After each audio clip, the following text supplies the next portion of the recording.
Hey guys, wahala don shele o. One general when dem dey call Ali-Keffi, e don petition President Bola Tinubu over detention for exposing masterminds, those people when dey finance terror in Nigeria. E say why would they do that to him? If the government said they are fighting these people and they can't get intelligence reports as a general, how these people they operate, and those people who are sponsoring them, why do they detain him? So guys, there is a lot in this issue of this insecurity in Nigeria. This one don't turn to war without ending. You just dey fight, you don't see the ending. I believe that is the reason why, as a general, as a soldier, can't say abeg make I expose those people when they do this thing. And now the questions Nigerians are asking, you don't get intelligence reports when they say this person don't tell you, say, now this person, now these people, now then they do this thing. Now they don't want Nigerians get peace. You can't say arrest the person. I beg, how na see this matter? Anyway, you go get chance to talk.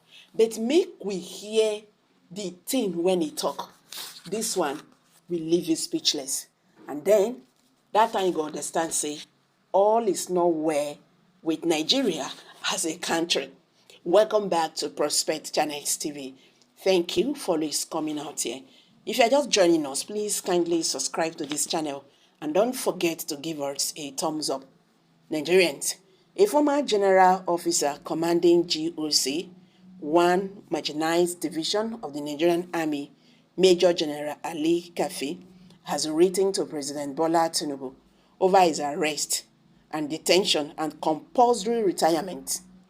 This, he said, followed the revelations of a presidential investigative task force that he headed, which exposed the involvement of senior government officials, a top banker and top military brass in terrorism financing.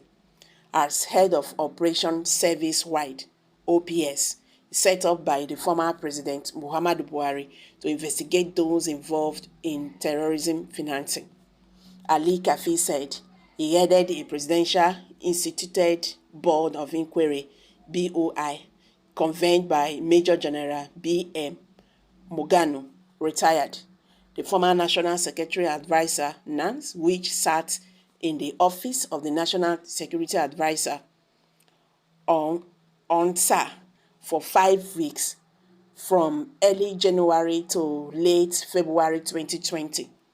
I was the president of the BOI with members, secretaries drawn from the NCS, NIS, DSS, NIA, ONSA, NFIU, as well as from the Board of Inquiry, which largely conducted its work on an investigative body tasked to investigate circumstances surrounding the illegal smuggling of petroleum products contained in 168 oil tankers into Benin Republic through a single smuggling route in Ilesha, Bara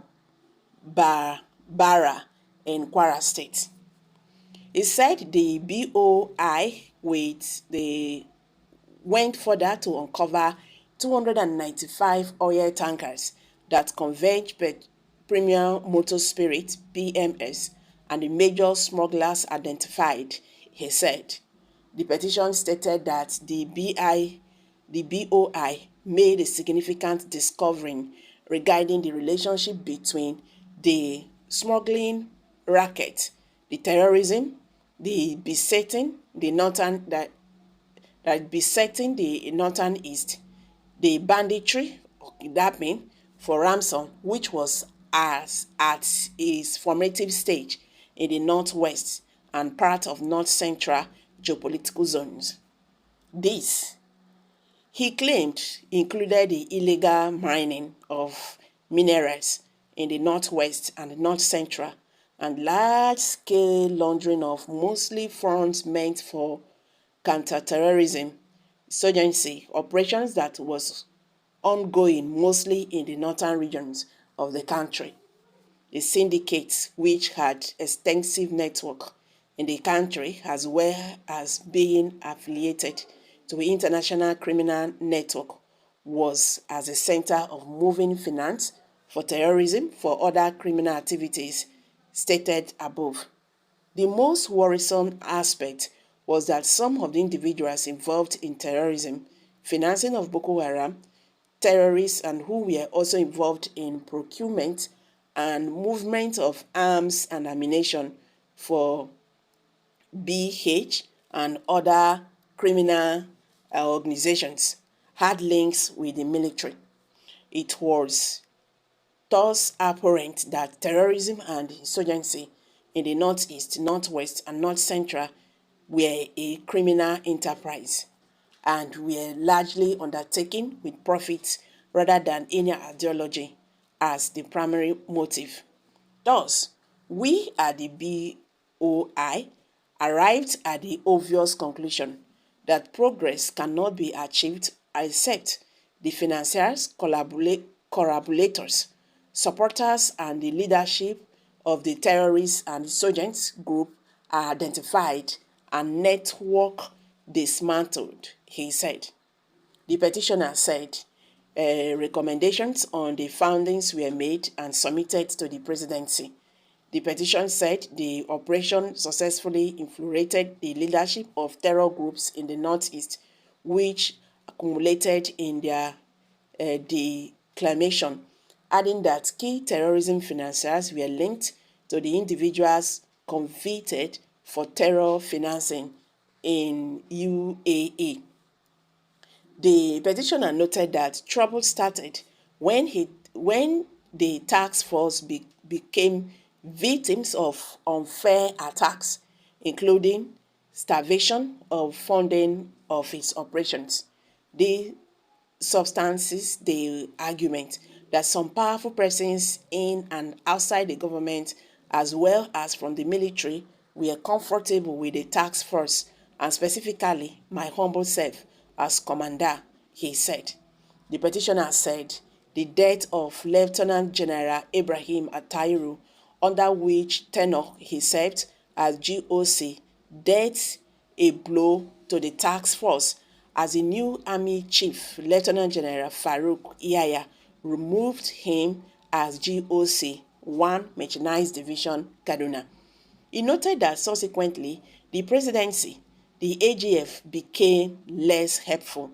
According to him, the entire episode accumulated in his arrest, detention for 64 days in solitary confinement, where he slept on the floor with consequent health implications. He lamented that the most painful part of his experience was that President Buhari, who approved his headship of the task force, did not come to his rescue. He therefore sought the intervention of President Tinubu on the matter. He prayed the president to kindly cause an investigation into the circumstances surrounding my arrest, my detention, my treatment, and compulsory retirement from the Nigerian Army. He also sought to review his compulsory retirement from the Army and commute it to voluntary retirement, as well as approve compensation for the expenditure incurred by the task force in hiring of vehicle and quarters. Ali-Keffi further wanted compensation for the pains and injury suffered while incarcerated and approve of personal security. Nigerians, una understand why I say wahala dey, abeg. How una see this matter? Make una put una mouth. Kindly share your thoughts, okay, below the comment section. Like, and don't forget to share this video, let it go viral. Let Nigerians understand what is going on